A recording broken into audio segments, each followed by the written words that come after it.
Ƙauyen gidan ruwa. A cikin wani ƙauye wanda ake kira da ƙauyen gidan ruwa, akwai wani ƙaton aljani wanda yake rayuwa shi kaɗai ba tare da kowa ba. Sannan idan har mutane suka yi yunƙurin takura mai, to tabbas za a fuskanci ɓacin ransa. Duk da sanarwar da al'umma ta yi, sannan kuma da sanarwar da sarki ya yi akan wannan aljani, sai dai an samu wani tantirin marajin magana wanda ake kira da Bello. Bello ya yi alƙawarin ɗaukar bindiga kan cewa sai ya tafi ya je ya harbe wannan aljani, saboda kowa ya huta. Akan me mutum ɗaya zai hana mutane bi hanya, kuma bacin an san hanya ce ta al'umma kuma mafi sauƙi ga zuwa kasuwa. Sai dai dama Hausawa sun ce idan har ka ƙi ji to ba ka ƙi gani ba. Duk da jin kunnen da aka yi wa Bello, amma da ƙaton taurin kansa, wata rana Bello ya ɗauki fiston ɗinsa. Dama Bello tsohon mai gadi ne wanda a halin yanzu ya yi ritaya. Ya ɗauki fiston ɗinsa ya nufi hanyar wannan inda wannan aljani yake. 'Yan gari suna ta bin Bello suna hana Bello kai ya je. Bello ya ce wallahi sai ya je ya kwato al'umma 'yancinsu. Akan me mutum ɗaya, ba ma mutum ba, wani aljani zai zo ya hana mutane bi, bacin hanya ita ce mafi sauƙi wacce za ta kai mutum zuwa kasuwa. Har sai an yi wani shatale-tale an je an kasuwa. Haba wallahi yanzu zan je ne maganin wannan aljani. Bello ya soke fiston ɗinsa ya kama hanya ya tafi. Bello yana cikin tafiya a tsakiyar hanya, kawai sai ya ga wani jibgegen kogo. Kogon nan ba ƙaramin ƙaton kogo ba ne ba, ta saman kogon wani hayaƙi yana fita. Hanyar gaba ɗaya ta rufe saboda kogon ne akan wannan hanya. Bello ya ja tsaki ya ce duk yanda ake can ne gidan wannan banzan mutumin da yake takura mutane, kai ba ma mutum bane ba fa, wai aljani. Bello ya kama hanya ya ce bari ka ga in je. Ya tafi yana sanda tare da fiston ɗinsa a bayansa. Bello yana zuwa kai tsaye ya shiga mai gida. Bello yana shiga cikin gidan nan ya ga ya canza duniya, daga duniyar da yake ya shiga wata duniyar. Hankalin Bello ya tashi sosai, yana yo baya ya ga ya fito. Bello ya zo gudu, ya ji an kifa mai mari, ya ji an ɗaga shi sama an dawo da shi ƙasa, ya ji an ƙara ɗaga shi sama an dawo da shi ƙasa.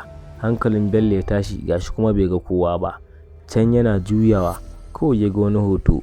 A cikin hoton ya ji ana cewa Bello, ni ne nan abokinka, Bello taho.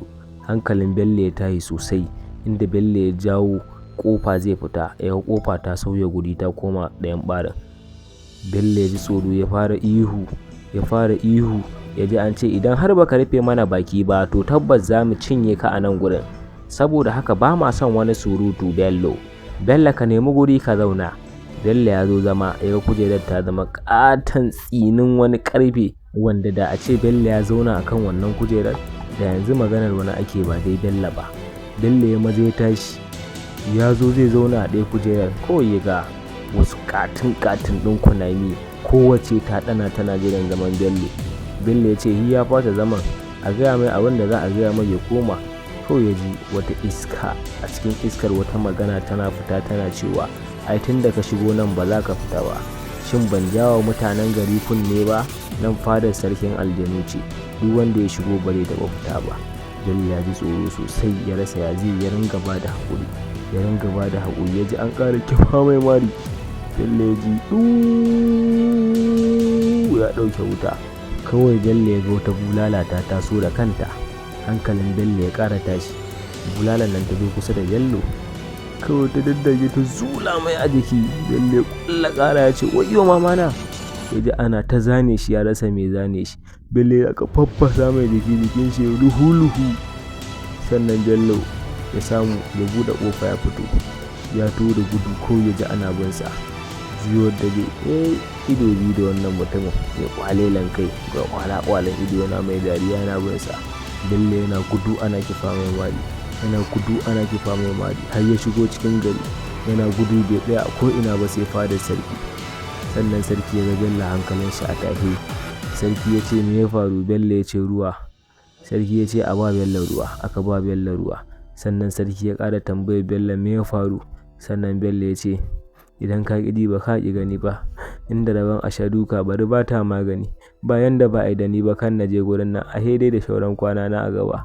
Gaskiya da kai kan wanda ya ƙara bi ta waccan hanyar, a bi shawarar wancan aljanin da ya bada, wancan shugaban namu aljani Bello fa ya manta a gaban sarki yake cewa aljani shugabansa. Sannan sarki ya ce me ya faru ne? Ya ce a gurin nan fadar sarkin aljanu ce, in ji Bello. Sarki ya ce ai mun gaya ma kakkaje. To wannan ita ce tatsuniyar Bello, idan ka ƙi ji ba ka ƙi gani ba. Ku haɗu da mu a ta tatsuniyar, mun gode.